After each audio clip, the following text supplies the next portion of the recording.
Mummy जी, नौकर मेरे मायके से क्यों आएंगे? अरे ये घर इतना फैला हुआ क्यों है?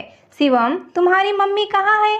जरा जल्दी से सारे कपड़े उठा कर रखो, शर्मा अंकल आने वाले हैं। रोहित ऑफिस से आया तो घर की हालत देखकर चिल्लाया, पापा मम्मी तो सब्जी लेने गई हैं, इतनी जल्दी मैं अकेला सब कैसे करूँगा? शिवम परेशान होते हुए बोला, ओफो, ये आजकल सलोनी घर को साफ करने का काम क्यों नहीं कर रही है? चलो मैं तुम्हारे साथ काम करवाता हूँ। मैं सारे कपड़े मशीन में धुलने के लिए डाल देता हूँ। तुम सबके तौलिए बाहर तार पर डाल दो। फिर झूठे बर्तन भी रसोई में रख देना, मैं मेज साफ कर दूंगा। और ये प्रिया कहाँ है? उससे कहो कि वो तब तक चाय बना लेगी। रोहित के कहते ही दोनों बच्चे और रोहित काम पर लग गए। वहीं बैठी रोहित की माँ देखकर झुंझला रही थी। अरे बहू आती ही होगी, तुम सब ये घर के काम क्यों कर रहे हो? वो आकर कर देगी। आजकल वो भी ना जाने सारा दिन फोन में क्या गिटर पिटर करती रहती है। सब्जी लेने के बहाने बाहर चली जाती है। घर के कामों पर उसका ध्यान ही नहीं है। सारा घर अस्त व्यस्त पड़ा रहता है। कोई मेहमान आ जाए तो कहाँ बैठाऊं? मुक्ता जी ने अपने मन की भड़ास निकाली। अरे माँ, इस वक्त ये सब बोलने से तो कुछ नहीं होगा। शर्मा जी आने वाले हैं, तब तक हम लोग मिलकर घर की हालत सुधार देंगे। अगर सलोनी का इंतजार करेंगे तो काम नहीं हो पाएगा। रोहित बोला। 10-15 मिनट में तीनों ने मिलकर घर साफ कर दिया। कपड़े भी साफ हो गए। अब घर की हालत कुछ सही लग रही थी। थोड़ी देर में मेहमान भी आ गए। प्रिया ने सबके लिए चाय बनाई और शिवम ने नाश्ता लगाया। अभी सब चाय नाश्ता कर रहे थे कि सलोनी भी वापस आ गई। घर की हालत देखकर मन ही मन मुस्कुराई और हाथ मुंह धोकर मेहमानों के पास ही बैठ गई। थोड़ी देर में ही मेहमान चले गए और सलोनी खाना बनाने के लिए रसोई में। रात को डाइनिंग टेबल पर, मम्मी आज तो पापा और हमने मिलकर पूरा घर साफ कर दिया, वरना अंकल के सामने हमें बहुत शर्म आती। हाँ मम्मी, पता है आपको, पापा ने सारे कपड़े धो दिए और मेज़ वगैरह भी साफ की। और मम्मी आज तो मैंने चाय भी बनाई। सलोनी बच्चों की बातें सुन रही थी और मुस्कुरा रही थी। देखो कैसे महारानियों की तरह मुस्कुरा रही है। अरे मेरे बच्चों से काम कराते तुम्हें शर्म नहीं आती? ये सारे काम तुम्हारे हैं, लेकिन तुमने तो कोई काम ना करने की जैसे कसम खा ली है।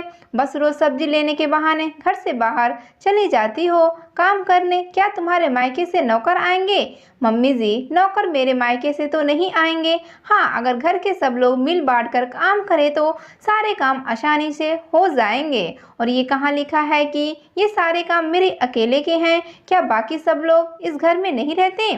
मम्मी जी, अब मैंने काम छोड़ना सीख लिया है। 1 मिनट माँ। सलोनी, तुम माँ की बातों का बुरा मत मानो।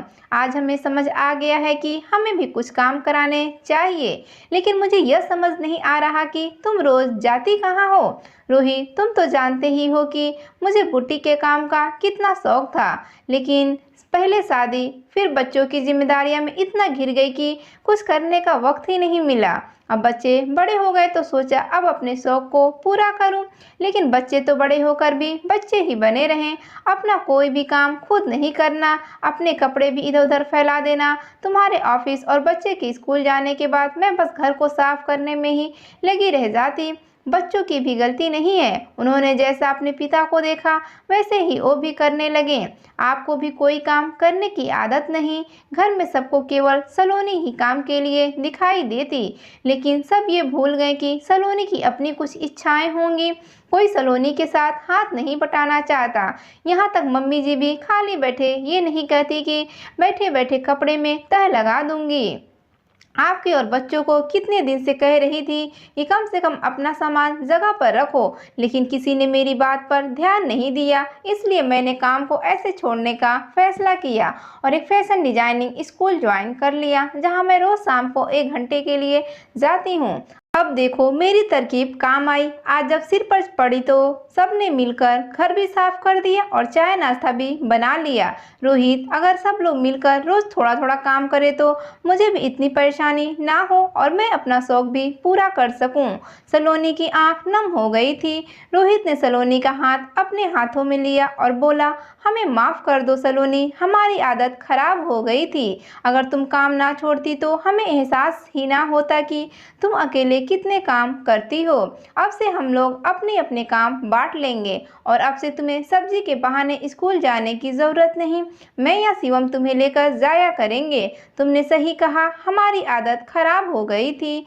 मुक्ता जी रोहित की बात सुनकर मुंह बिगाड़ रही थी। अब तो बेटे ने भी उन्हें बैठे बैठे सब्जी काटना, कपड़े तय करना जैसे काम करने की सलाह दी थी।